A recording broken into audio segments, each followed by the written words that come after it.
enjoy the movements. I like the dancing and the music, yeah.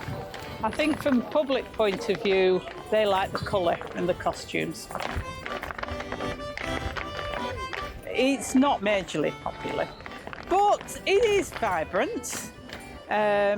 Before COVID, there were 800 and odd teams active in the country. Anecdotally, people have struggled since COVID to recruit and retain members.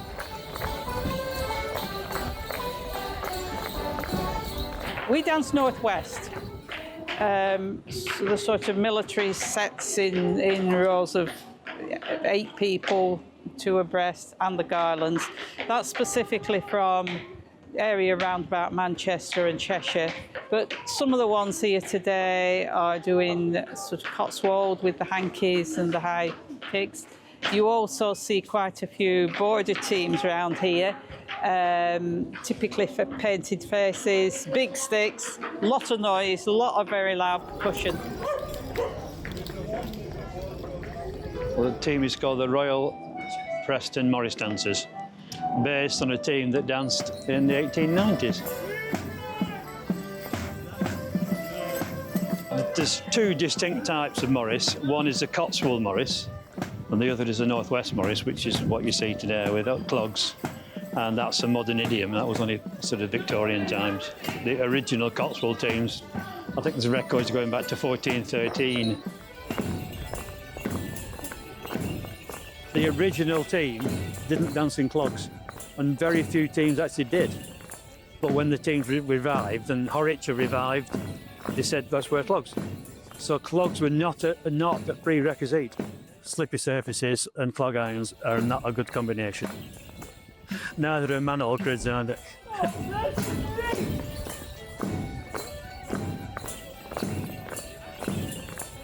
I think the public are generally very supportive. I think they enjoy it.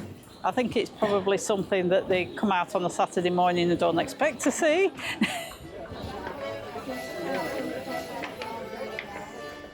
We are tribal belly dancers, so we do tribal belly dancing, but we dance our moves to the English folk and Morris tunes, and we kind of pinch some of the Morris formations into and incorporate them into our dances.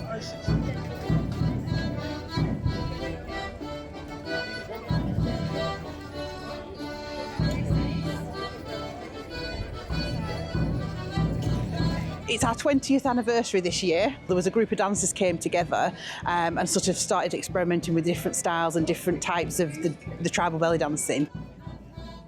What people usually think of as belly dancing is what they kind of see in Turkish restaurants, the sort of jingly bells, the gauzy outfits, the solo dancers.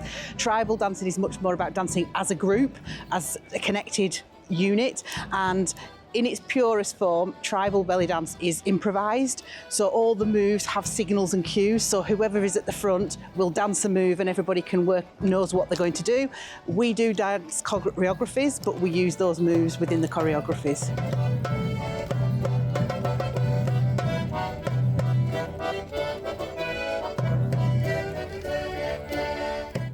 It's taken a little bit of work, but a lot of what we dance, because of the formations and the structure of the moves we do, they're built on a 4-beat, 4-step, 8-step. So as long as the rhythm has got a regular 4-beat, we can usually make most moves dance to most tunes.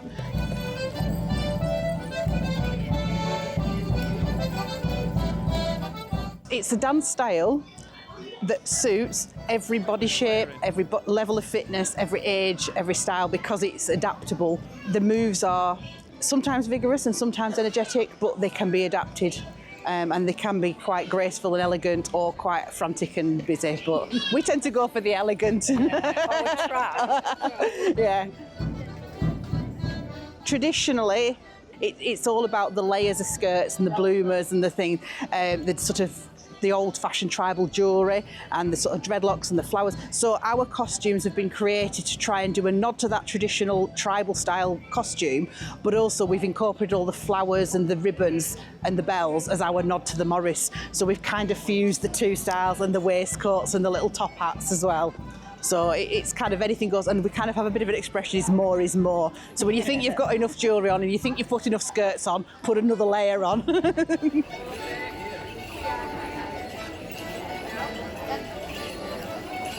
I think it's the fact that a lot of our members certainly want this tradition to carry on. And we get to go to places that I've danced at the Albert Hall, for instance. Now, I wouldn't have been performing at the Albert Hall doing anything else, would I? It's fun to do. It's great fun to do. Yeah.